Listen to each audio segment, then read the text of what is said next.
these two in terms like I can after I do a copy file object and I return back to the first position and I see if the content of F1 is equal to the content of F2, I find it they are same. Okay. See, here I wrote this. I didn't write it, but it was still the open file object only. I have not created the files yet, but I have copied the contents from a file object to another file object without creating the file. This is what I have done exactly. And now I can print the content of the F2, which is not written, and I find that the content is copied. Okay? That's the example. This is a complete working example, by the way. Okay? And then the copy file and the copy mode. The copy file copies the source to the destination. The permissions are set according to the umask of the current user. Okay? In order to copy the file modes from one file to another, the copy mode is used. Copy mode does not create a destination, it assumes that the file already exists. Okay. So whenever you use a copy file in SHUtil, the current permissions and the modes of the user are set, the umask of the user. The default, when a new file is created on Linux, it receives the permissions based on the umask of the current user. Okay. To copy the permissions from the one file to another, use the copy mode. So for example, in this particular example, I use the SHUtil module, subprocess for getting the output, and then the OS module, which we saw, we have to set the modes on. Example file is written, open file, text, W+, content, close it, set the mode to 000, which means that read, write, okay? Let's not execute. Okay. 4, read. So it's set to, the example.txt is set to 000, and then I copy file example.txt to new file.txt. But if I see the new file.txt, it will not be read. It will be something else. It will be set according to my umask of the current user. It might be different. Okay. When I do a shutil.copy file, okay, I'll do I am just looking at the shutil.copy. But after I do a shutil.copy mode of example.txt to new file.txt, which would already exist, when I do a ls minus ld of the new file.txt, we will see that the modes are also copied. It's best seen by looking at it. Shutil dot copy mode, right? Is this the file? Yeah.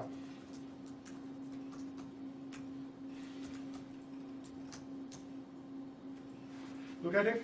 We set the file to be read, which is 00044, and then when I did a copy file, it did not copy to be read. It copied according to rw-r-r, which is my current umask ID.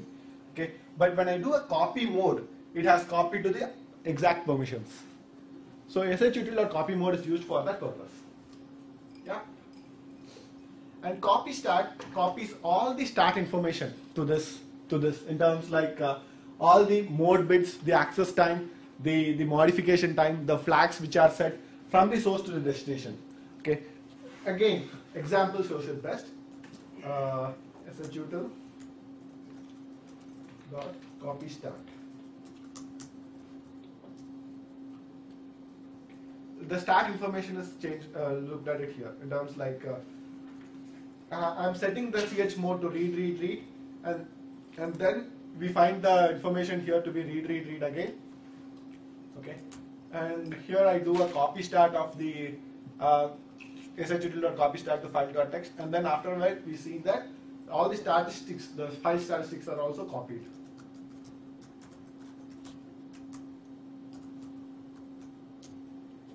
Here it is. You find the modified time has been changed, but modified is because I might have executed it now. That's the reason. Okay. But the other utilities created and access and the mode created and access are same. Okay, that's the thing. Copy start. Oh yeah. So that's the brief assignment. If you can just give me an idea of it, I'm okay with it. So I want you to write a script that can export an SVN or CVS directly. You know what an export operation in SVN or CVS is? Okay.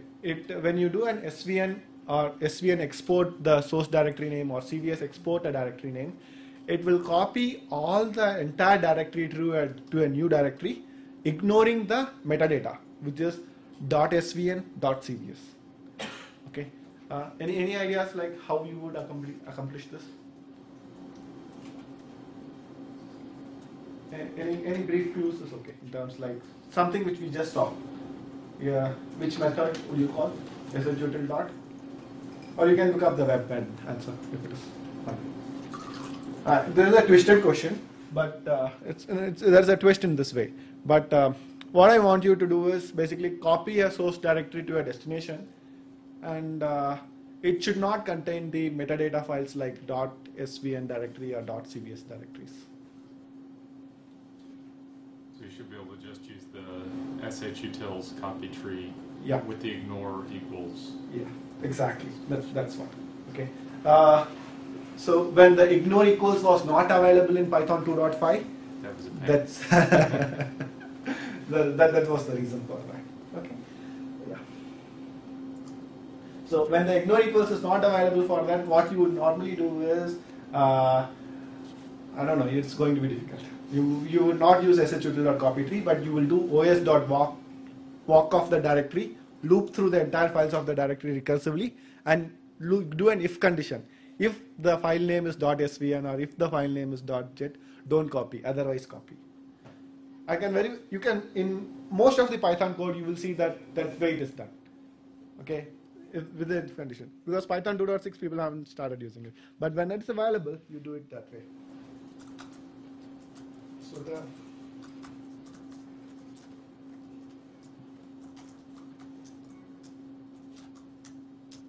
here it is.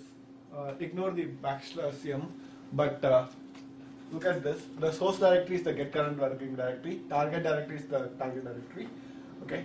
If the target directory exists, you remove it because shutl.copytree will not write on the same directory again. So better remove it. Source directory to target directory. Ignore shutl.ignore patterns to be the ignore patterns. The patterns are tuple containing. You don't want to copy the compiled Python files. You don't want to copy the CVS directory. You don't want to copy the anything with start with .jet. You don't want to copy the temp, and you don't want to copy the SVM. Okay. This functionality, I would say that's pretty nifty. Okay. It's implemented in Python 2.6.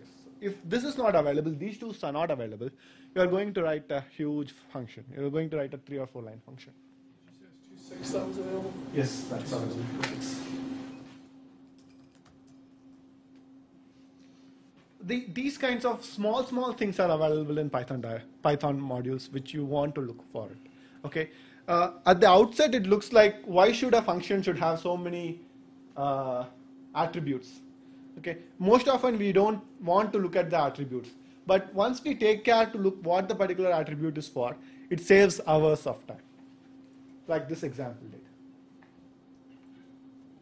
Okay. That was our SHUtil, and to recap it again. OS was for operating system files and directories. SHUtil is for copy, move directory, and remove directory. Got it? Yeah.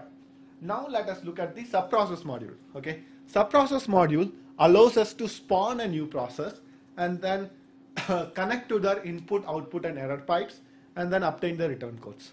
That's what most often we do when we are using Python for execution purposes. When you want to execute a command, you just subprocess you pass the command to the subprocess module, and then you have it available in the form of a pipe, and then you do what you want to do with it, whatever you want to do with it. Okay, and the simplest form of the subprocess module usage is a subprocess.call, which takes a list of arguments and the keyword arguments.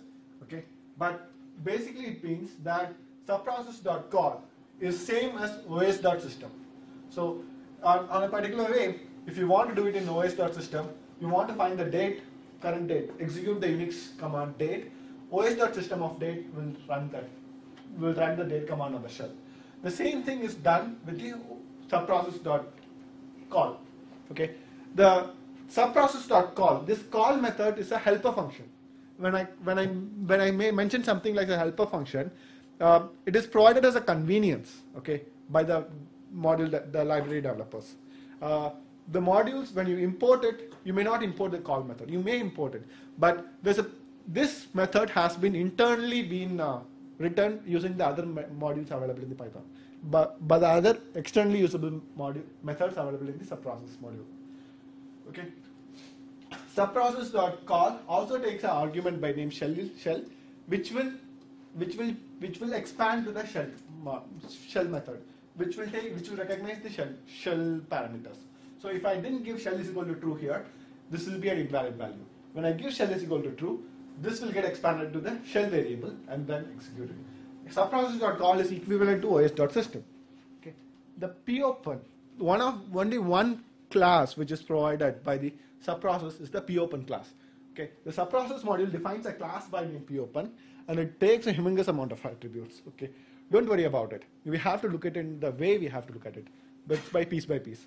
So if I have to define it, it takes the argument buffer size, executable, standard input, standard output, standard error, the standard output error, then pre-exec function, close file definition, and shell, current working directory, environment directory, new lines, star tuple input creation flags. That's too much details, and it's like a devil in the details.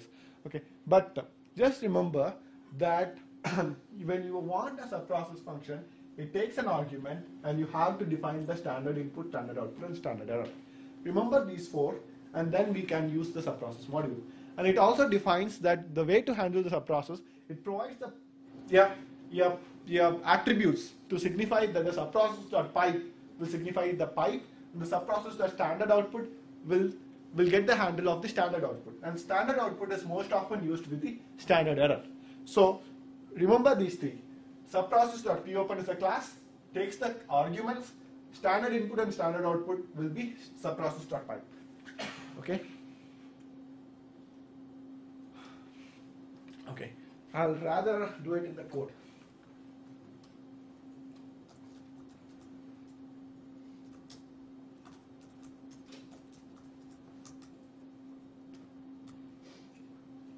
Better that I have two examples only. There are only two examples for subprocess, so not a problem. Okay. Import subprocess. Subprocess demo, reading output to a child process.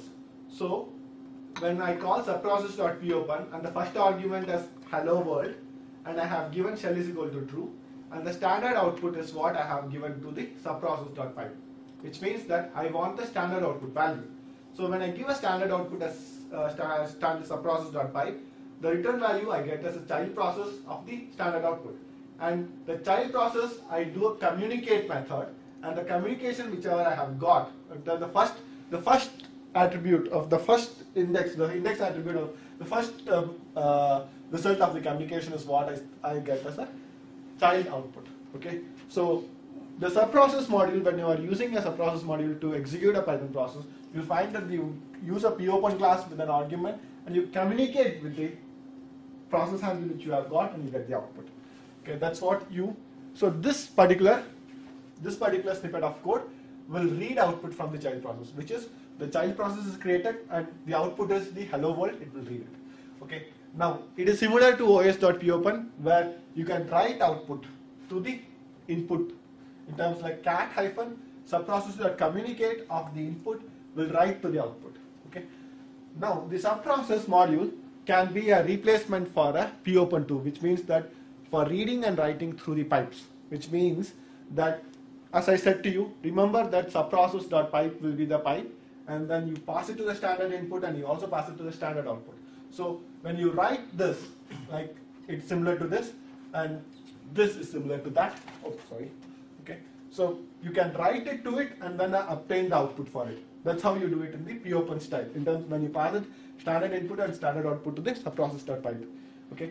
And proc.communicate, because when you write some certain things, this will be available in the form of an output. Okay.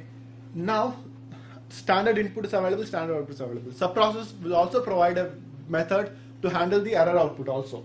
In terms like cat hyphen will be what you type in. Echo, this will be an error. When I am passing it to the error, it will be in the standard error.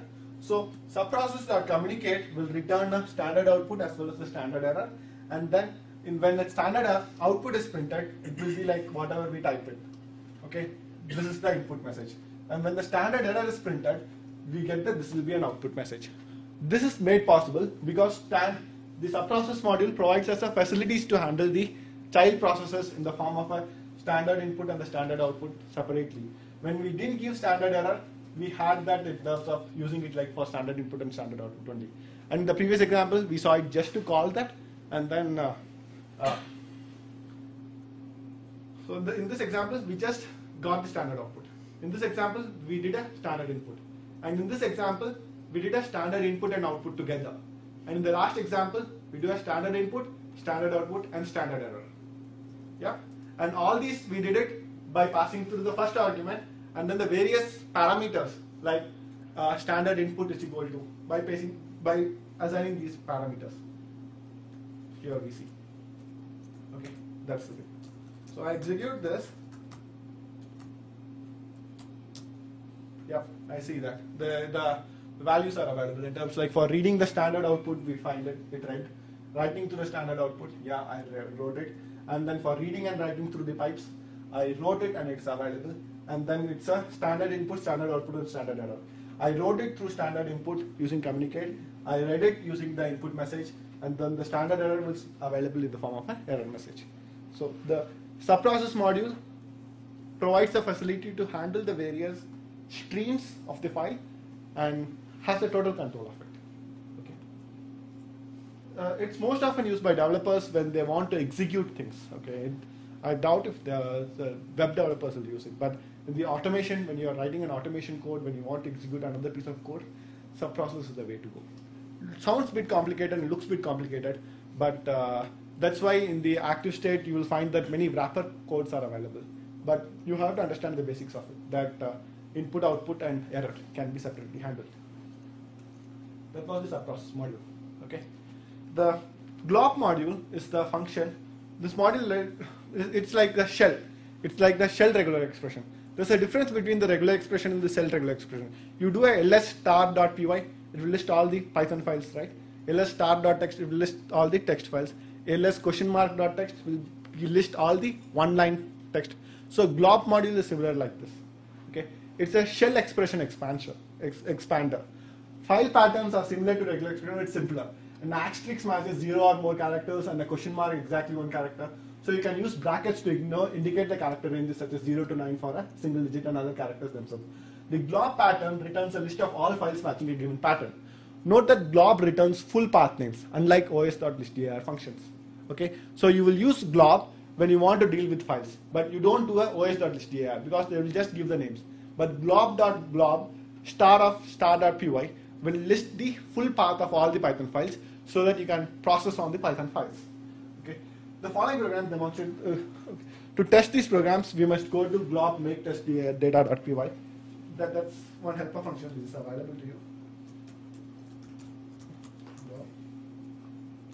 Make test data, if you see, it does nothing but makes file name. It creates something like this. Creates a directory with all these different text file names. We will see that glob.glob star of text will return all these things, and when glob.glob, if you give a character range from 0 to 9, it will return these two things. But if we don't give a character range, it will deny everything also. So, and it will also create a subdirectory to see all the subdirectory functions. So,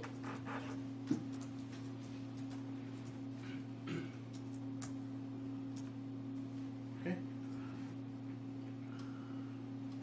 yeah. So this particular function, first one, get all files and directories. For name in glob.glob, directory of star, print name.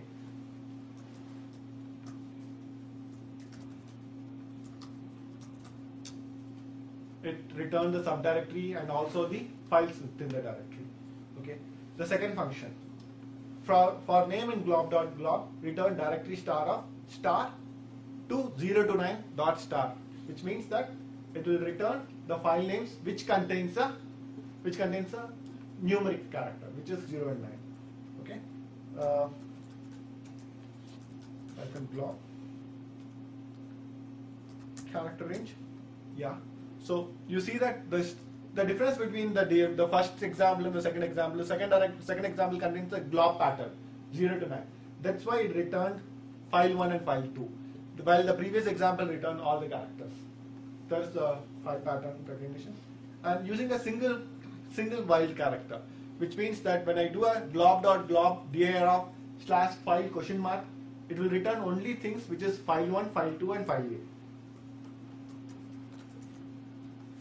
single byte character.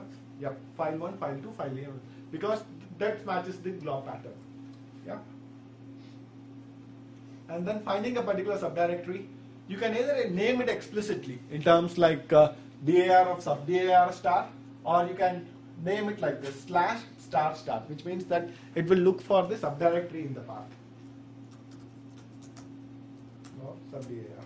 Yep. So within this glob.glob, we use various file characters to get our output. Okay, that's a demonstration of glob. Yep. Any doubts so far? If you recollect it, built-ins over, OS module over, SHUtil module over. SHUtil module is for copying files and data. And then we also looked at subprocess to signify it, file input, file output, file error handlers, and then glob, which is a file pattern. Correct? So you can match the file patterns and then process through it. Okay. Now let's look into the time module. Okay. The time module is built in the is basically provides a number of functions to deal with the dates and the times within it and the time within a day. It's a thin layer on top of the C runtime library. So the C runtime library provides a time module, and this module is written as a layer on top of it to return to do various functionalities on the time as well as the day on the times within a day. Okay. There is another module also available called date time, which is to do with the dates within a year, and there's a calendar module available, which you can do which you can use to operate within the calendar years. Time, date, calendar. Use it for the particular purpose, and best is start with time. Time is available for doing a minute operations. Okay, the time.time returns the current Unix time since it's epo, and I hope you know what Unix time is. In terms like the clock of the Unix started on 1st January 1970, and very recently, 1 month back, I think on February 14th, the Unix time was 1, 2, 3, 4, 5, 6, 9, 8, 9, 0. Yeah, and I asked my friend, "What did you capture the Unix time?" No, he said that no, he was on a date actually. That was a better reason for not to capture Unix time. So right now, if you see it, that's a simple since the epo. Time.time returns a Unix time. That's a simple since the epo. And to know what epo is, look at time.gm time, which will the start of a Unix time to be 1st January 1970. Okay, the Unix clock has been ticking in every Unix operating system from that. It's one single time available, which you can process it to get different formats of the time. Time.ctime returns the wall clock time. Wall clock time is our time. Okay, wall clock. And time.clock provides a processor clock time. The time.clock is how the processor ticks in terms like the measure of your processor, and that is useful for measuring the programs. Okay, measuring the speed of the programs. It is often used for benchmarking. Correct. And then the time.sleep is a function to delay within the program. Okay, would sleep and do nothing for a given seconds.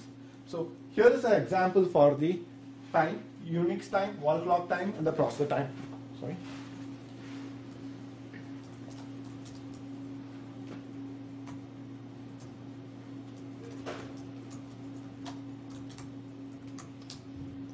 So here it is. This is going through a loop because the Unix time, as I said, 1, 2, 3, 8 something. Wall clock time is current time. I think it's wrong in my. Or is it right? Oh, yeah, it's proper. Processor time is processor clock time is the time it takes for the processor to count, and then the processor clock time doesn't change because it's just the time which takes the processor to count through the loop. So you find that within the loop it doesn't change, but the Unix time and the clock time has changed with every second because there was a delay for that particular 1 second in all these things, and then that's a change. Okay, that's a demo of the time, C time, clock, and the sleep. And now benchmarking using time.clock. The values returned from the clock can be used for performance testing and benchmarking, and since they often reflect the actual time used by the programs and can be used as a more precise value for the time. Okay, you see that this particular function uses another module by name hashlib, and the hashlib is used, another standard library module, to calculate the MD5 sum of a particular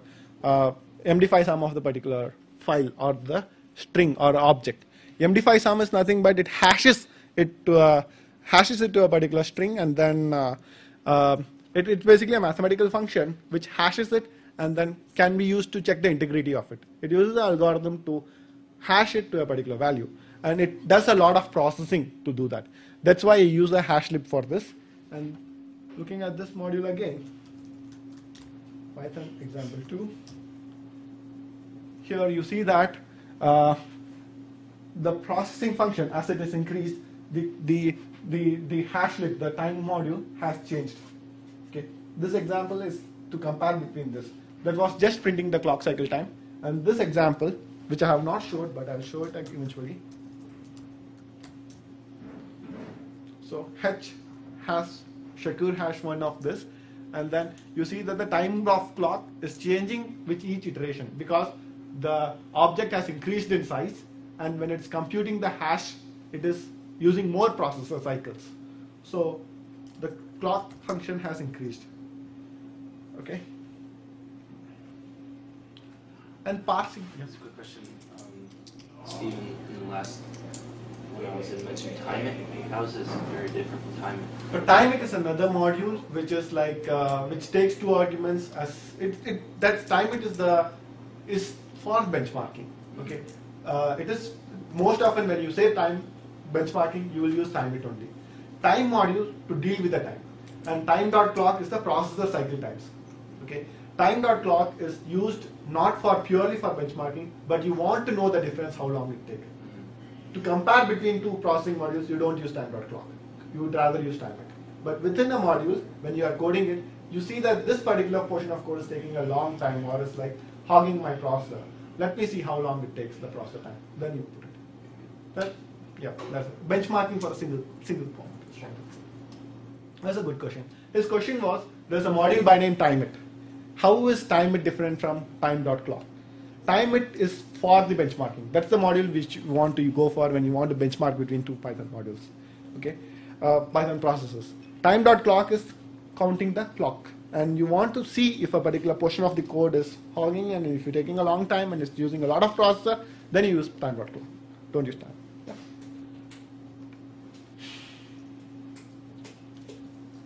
Yeah, and this time module provides a lot of different ways to process time. Okay, this thing you will never going to remember it, but you want to use it when you can use it like a reference, this library reference document, to see how that particular string is formatted. So strp time will pass a string representing a time according to the format, and then return a struct time attribute. Remember that strp time, strf time, gm time, okay, strp time and strf time has something called format. Okay, it will take the string attribute for a particular format and then return a string time object, and then this string time object can be used somewhere else to get the actual time. It is like when you want to pass a time object between various different things, or when you want the time to be represented in a different format. For example, Friday the 30th or 13, Friday, something like this. Then you are going to use the format specification in strp time. Okay. Look at this way in terms like now is equal to time.c time, which is a wall clock time. Okay. I pass the time as a string to a past information, which is available in the past information, and now I format the time according to a certain values, which means that month, date, and some other thing, hour, minute, seconds, and the year. I use this strf time, format time. Okay, and time.gm time will also return the particular format, which can be formatted using str format time. So the point of this is strf time, string time.string format. Okay, and then when you have the time.local time, it returns a string tuple. It returns a tuple, which means that this will have various. The correct term is parsed tuple. Okay, time.local time will assign it to an object, and this object will have certain attributes like name tm underscore month day, tm underscore w day, and tm underscore y day, which is month, week, and the year. Okay. And then when you have this whole of this available, you can do a make time, which will be a Unix time again. Various ways to format and process the time. this particular thing is a bit of an advance, so I'll rather go through it quickly. Look at it in terms like this is what I meant by a parsed tuple. So if you find it like a tuple, and the tuples will have an argument which can be available either as an index or like accessing to the attributes. Parsed tuple, which is available here, and the make time will return back the time object again. Yeah, time zone calculations is offset. Okay, so when you are writing applications which you have to deal with the time zone, you want to write a time zone aware application, and OS, the time module, also provides the ways to take care of the daylight savings time. Okay, the way it works is it looks into the Unix's the TZ